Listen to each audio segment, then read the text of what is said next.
here at Lantern Insights, kind of the purpose of the channel is not only just to show off like my own gameplay, but it's to really help other people get better at Lantern, kind of provide lots of resource videos and stuff that people are able to watch, learn from, kind of discuss strategy, also to kind of further conversations, kind of get other people's feedback on Lantern. And so today I'm going to talk about naming fetch lands with Pithing Needles. It's something that I think I see a lot of people doing, and I think I see it a lot more than it should be happening. So we're kind of going to show what needs to take place in order to name a fetch land with Pithing Needle, and then going to be a game of an example where I named fetch lands with Pithing Needle.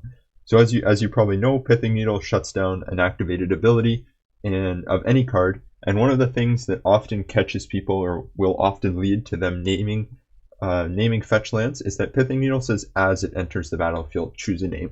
So there's no opportunity for your opponent to respond after you've named something with Needle. So often what will happen is you might be playing a match, you'll play Pithing Needle while they have a fetch land that they haven't used yet, and they'll say, alright, it resolves, even though they should crack their fetch land, and you were planning on naming something else, but because they didn't crack their fetch, you go, oh, I guess I should name their fetch to shut them off. And I think this is way too common and should happen a lot less. So Scalding Tarn, for example, fetch land, it shuts off the ability, so you're effectively like destroying one of their lands. But I'm going to kind of explain why just because they forget to crack a fetch does not mean you should name it with Pithing Needle. Now the first thing that I see is you should never name a fetch land if you're naming blind. So I think you always have to know what is in their hand for you to name a fetch land. Every deck in Modern has something that you can needle that's better than a fetch land. Like, and even if you're like 3 needles deep, you can name you're already dead. Like you do never need to name a fetch land if you're naming blind, because what's going to happen is you're going to name a fetch land and they're just going to draw other lands and eventually hit what they need anyway, and you've effectively wasted a needle. So the first part is that you need to know what's in their hand so that you're able to construct a game plan where casting the Pithing Needle makes sense. The second thing that you need to have is you have to have some way of following it up by controlling the top of their library. I would say generally, if I'm naming a fetch land with Pithing Needle, you really want to have that lock, because the most common reason to name a fetch land with Needle is if they have multiple of those fetch lands in hand and you're then keeping them off mana. So if you can keep them at one land with Lantern and Shredder, then that can put you in a really winning position.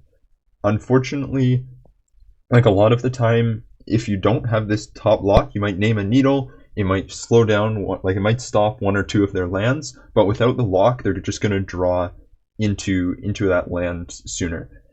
Finally, I think often having Urza's Saga is very useful, as it allows you to name a fetch land, and then you only have to keep that lock for a couple turns as your constructs are able to kill them. So just the lock, eventually, between milling their lands and their kind of relevant cards, it's gonna be not as beneficial to you as when you have that fast clock to close it out. So I think just to recap, the 3 kind of things that you really need in order to make it worth it to put Pithing Needle on a fetch land is you have to know what's in their hand, and you have to have some way of preventing them from drawing other lands, and then Urza's Saga is kind of an added bonus. Overall, I would say it doesn't come up very often where you're needling a fetch land with Pithing Needle, but I'll show a game here and I'll kind of talk through why I decide to name the Pithing Needle, even though this matchup has a much better target that I could name. As we get into this example, you'll see that we're on the play, and in a lot of ways, Pithing Needle on a fetch land is kind of like a tempo play, which means it's often very much better on the play. Obviously, it can still work on the draw, but we open up a very nice hand here. We have Hand Disruption, the full lock, and so we elect to keep it, and we elect to fire off the Thoughtseize first. I think here, sometimes I would hold Thoughtseize, but with the duress to follow it up, sure, they'll have one unknown card in hand, as they're going to get one blind draw, but I don't think that's a huge make or break. And as we look at their hand, we see an artifact land, and I think that's really key to figuring out what this deck is, as Bolt, Ragavan, Spell Pierce, Scalding Tarn looks like Murktide.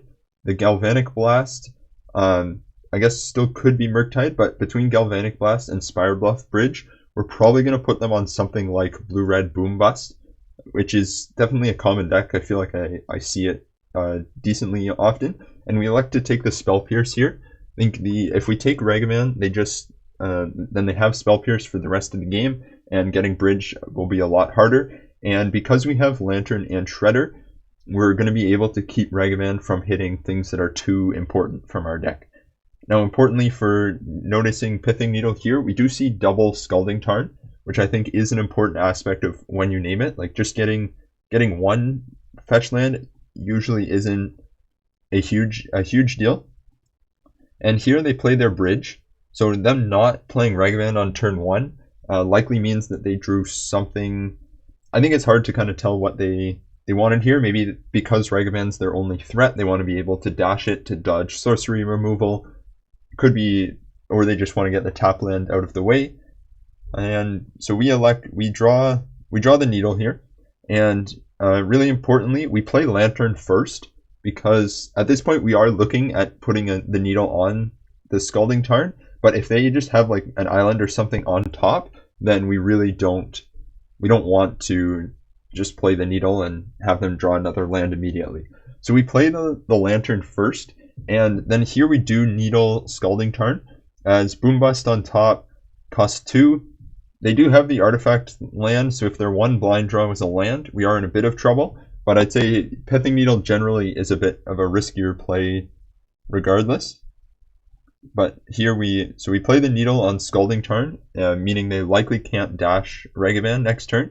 And so here we're just keeping them on entirely things that cost 2 mana. As they play the Ragavan out here, they didn't play a land, so we know they're missing land drops, but it's not the end of the world. And because we have the second Duress, that's yet another reason why we are able to let them get the Boom Bust, which we will take here, as they're going to be able to make Treasure. And then we're just going to run our hand out here so that our constructs are as big as possible, as we are going to be trying to keep them on just one mana here, as any treasure they use is like one time use. They will be able to Ensoul Artifact, one of their indestructible lands. However, our constructs are going to be bigger than 5/5s.